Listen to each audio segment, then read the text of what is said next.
पेश होकर अपना पक्ष रखेंगे। पर्रा ने जानकारी देते हुए बयान दिया कि वो 2 दिनों के भीतर इस नोटिस का लिखित जवाब भी देंगे।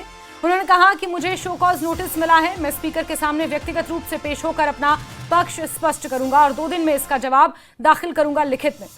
दरअसल वहीदुर रहमान पर्रा ने सोशल मीडिया पर एक पोस्ट किया था जिसमें उन्होंने विधानसभा सचिवालय की अनुमति से ही पीएसए लगाया गया है, इस तरह का उन्होंने जिक्र किया था, जिसे विवादित माना जा रहा है। और इस पर विधानसभा अध्यक्ष अब्दुल रहीम राठर ने कड़ी प्रतिक्रिया दी। उन्होंने कहा कि वो विधानसभा के नियमों से अनभिज्ञ हैं, यानी कि उन्हें उसकी जानकारी नहीं है और इरादतन उन्होंने इस तरह का पोस्ट किया है, लोगों को भ्रमित करने की कोशिश उनके द्वारा की गई है और इस पूरे मामले पर शो कॉज नोटिस उन्हें जारी किया गया है। 7 दिनों के अंदर अंदर उनसे जवाब तलब किया गया है।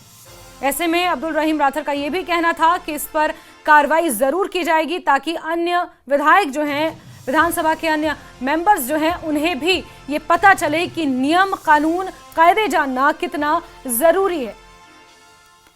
और डोडा से आम आदमी पार्टी विधायक महराज मलिक की पीएसए के अंतर्गत हुई गिरफ्तारी को लेकर अब सियासी पारा बयानबाजियों का सिलसिला भी शुरू हो चुका है। पुलवामा से पीडीपी विधायक वहीदुर रहमान पर्रा ने सोशल मीडिया पर एक पोस्ट की थी जिसमें विधानसभा सचिवालय की अनुमति से ही पीएसए लगाए जाने का जिक्र किया था। इस पर विधानसभा अध्यक्ष का बयान भी सामने आया था, उनकी प्रतिक्रिया सामने आई थी। उन्होंने कहा कि विधायक को यह पता होना चाहिए कि विधानसभा सचिवालय के पास ये अधिकार नहीं होता कि पीएसए को इन्वोक किया जाए या पीएसए को लगाया जाए और इस तरह इरादतन मिस इन्फॉर्मेशन फैलाना वहीदुर रहमान पर्रा का, इसको लेकर शो कॉज नोटिस उन्हें जारी किया गया है और इस पर वहीदुर रहमान की प्रतिक्रिया भी सामने आ चुकी है। पर्रा का यह कहना है कि वो 2 दिन के अंदर नोटिस का जवाब देंगे। और सीधे रुख करते हैं, हमारे सहयोगी समीर का इसी खबर पर जुड़ चुके हैं। समीर, अब ये जो गिरफ्तारी पीएसए के अंतर्गत हुई है ये पूरी तरह से अब सियासी रूप ले चुकी है, इसको लेकर बयानबाजियों का सिलसिला शुरू हो चुका है। आम आदमी पार्टी की तरफ से संजय सिंह पहुंचे थे, उनका भी ड्रामा हमने देखा। वहीदुर रहमान पर्रा ने जो पोस्ट किया, उसके बाद विधानसभा अध्यक्ष का बयान और अब सियासी रंग ये पूरा मामला ले चुका है। जी जैस्मिन, इसमें तो सियासी रंग पहले से ही चढ़ गया था। जब पीएसए में उनकी गिरफ्तारी हो गई थी तो आपने देखा कि चीफ मिनिस्टर उमर अब्दुल्ला ने उसी के बाद ही ट्वीट किया। महबूबा मुफ्ती ने उनके सपोर्ट में, महराज मलिक के सपोर्ट में प्रेस कॉन्फ्रेंस भी की और उसके साथ साथ जो पीडीपी और नेशनल कॉन्फ्रेंस के और उनके कांग्रेस के भी लोग वो खुलेआम सपोर्ट में आ गए महराज मलिक के और कहीं ना कहीं बीजेपी को आड़े हाथों लिया।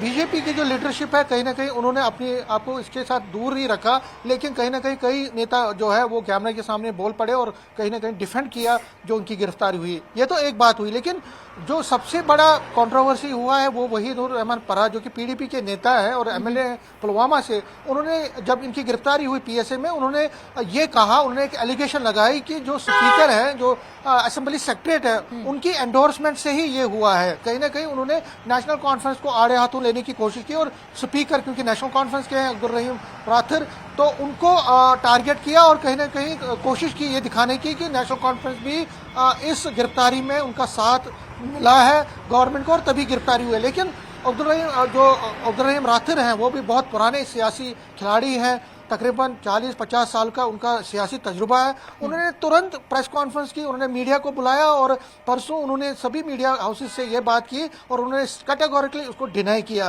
उन्होंने कहा कि उनका कोई भी रोल नहीं है, असेंबली सेक्रेटरी का सिर्फ यही रोल होता है कि डीसी ने उनको इन्फॉर्मेशन दी और इन्फॉर्मेशन जब स्पीकर को मिली कि अरेस्ट हुआ है, महराज मलिक को अरेस्ट किया गया, तो उनका सिर्फ एक ही काम था कि बाकी जो मेंबर्स हैं उनको इन्फॉर्म करना कि एक ऑनरेबल मेंबर जो कि महराज मलिक से गिरफ्तार किया गया है पीएसए में। समीर, इस बीच अब्दुल रहीम राठर साहब की तरफ से उस वक्त प्रतिक्रिया भी सामने आई थी। बाकायदा उन्होंने कहा था कि मुझसे राय मशवरा नहीं किया गया पीएसए को लेकर, ये 4 दिन पहले का मामला है। और उसके बाद अब अब्दुल रहीम राठर ने ये बात कबूल की थी और अब वहीदुर रहमान पर्रा का सोशल मीडिया के माध्यम से ये एक तरह से आरोप लगाना कि विधानसभा सचिवालय की अनुमति के बिना पीएसए नहीं लगाया जा सकता, ये तो एक clear case of miss information का है, जिसको लेकर अब्दुल रहीम राठर ये कह रहे हैं कि इरादतन ये किया गया है लोगों को भड़काने के लिए। देखिए, जो रूल 2260 है उसका हवाला दे रहे हैं अब्दुल रहीम राठर और उस 260 के रूल में जो असेंबली सेक्रेटरी का रूल 260 है उसके तहत जो रूल बनता है उसमें यही है कि अगर किसी ऑनरेबल मेंबर को अरेस्ट किया जाता है, किसी भी लेजिस्लेटर को अरेस्ट किया जाता है, तो पुलिस जो है या डिस्ट्रिक्ट मजिस्ट्रेट है वो स्पीकर को इंफॉर्मेशन देता है कि हमने इनको पीएसए लगाया है और इसके तहत इनकी गिरफ्तारी हुई है।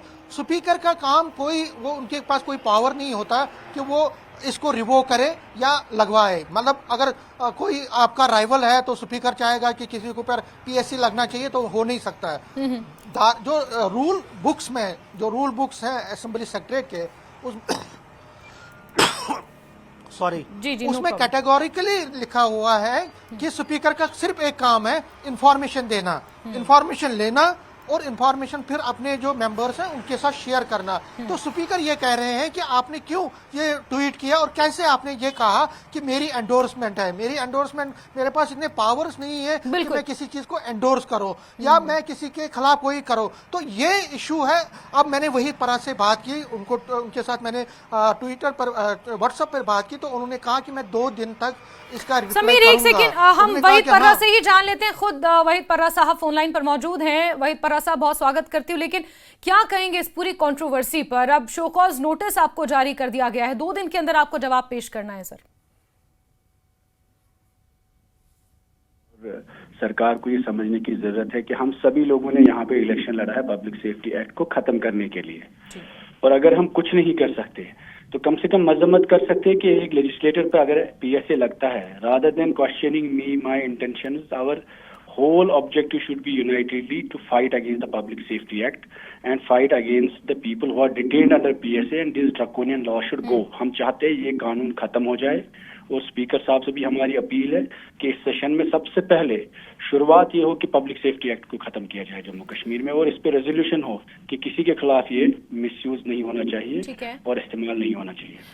पर्रा साहब, ये तो आपका पर्सपेक्टिव है इसको लेकर, लेकिन इसमें टेक्निकल जिस चीज का जिक्र किया है अब्दुल रहीम राठर साहब ने, वो ये कह रहे हैं कि विधानसभा सचिवालय के पास ये पावर्स नहीं होती हैं कि वो पीएसए को इन्वोक करे या पीएसए को लागू करे। आप मिस इन्फॉर्मेशन स्प्रेड कर रहे हैं सोशल मीडिया के माध्यम से, ये उनका मेन आरोप है, जिसको लेकर अवमानना और मानहानि जैसे शब्दों का इस्तेमाल राठर साहब ने किया है। सभा के पास ताकत नहीं है, मैं नहीं बोलता हूँ ताकत है, लेकिन मजम्मत कर सकते हैं, उससे कोर्ट में वो कंसिडरेशन होगी। और दूसरी बात, अगर उनके पास ताकत है मुझे सवाल करने की, तो उनके पास ताकत होनी चाहिए हुकूमत को भी सवाल करने की कि आपने पीएसए क्यों लगाया क्या एमएलए के लिए। ऐसे में पीडीपी का क्या स्टैंड है इसको लेकर? आगे आप जो विधायक की गिरफ्तारी हुई है पीएसए के तहत, किसी तरह का कोई आंदोलन या अपनी आवाज को किस तरह से बुलंद करेंगे पर्रा साहब? Use of public safety act against the people of Jammu and Kashmir, और हम चाहते हैं ड्रैकोनियन कानून पूरे मुल्क में कहीं नहीं है, इसको कलादम किया जाए। ठीक है वहीद साहब, बहुत बहुत शुक्रिया हमारे साथ जुड़ने के लिए और बातचीत के लिए। तो समीर हमारे साथ लगातार बने हुए थे। समीर, आपको भी बहुत बहुत शुक्रिया हमारे साथ जुड़ने के लिए, जानकारियों के लिए। हालांकि पीएसए के खिलाफ लोगों का गुस्सा है, राजनीतिक पार्टियों का जो गुस्सा है वो पीएसए के खिलाफ है, लेकिन अब इसमें थोड़ी सी टेक्निकलिटीज इसलिए हैं क्योंकि अब्दुल रहीम राठर साहब ने शो कॉज नोटिस जारी कर दिया है और ये कहा है कि नियमों की जानकारी हर एक मेंबर को होनी चाहिए, विधायक को होनी चाहिए। बहरहाल इंतजार करना होगा कि 2 दिन के अंदर वहीदुर रहमान पर्रा अपना क्या बयान पेश करेंगे, क्या जवाब पेश करेंगे विधानसभा में। जिस तरह से उनसे जवाब तलब किया गया 7 दिन के अंदर, उन्होंने कहा है कि खुद पर्सनली वो वहां जाकर अपना जवाब विधानसभा अध्यक्ष को सौंपेंगे। तो वहीद पर्रा की पोस्ट पर यह विवाद गहरा चुका है। राजनीतिक रूप उसी वक्त से इस पूरे गिरफ्तारी के साथ जुड़ गया था जब इसको लेकर बयानबाजियां शुरू हुई थी, राजनीतिक पार्टियों ने इसकी मजम्मत करनी शुरू की थी। और महराज मलिक की पीएसए के अंतर्गत जो गिरफ्तारी हुई है डीसी डोडा हरविंदर सिंह के खिलाफ, जिस तरह से उन्होंने अपमानजनक शब्दों का इस्तेमाल किया था, उसके बाद उनके ऊपर एफआईआर दर्ज की, उनके ऊपर पीएसए लगाया गया और उन्हें कठुआ जेल में फिलहाल रखा गया है। लेकिन सियासी बवाल घाटी में इसको लेकर छिड़ चुका है। बयानबाजियों का सिलसिला राजनीतिक पार्टियों द्वारा लगातार जारी है।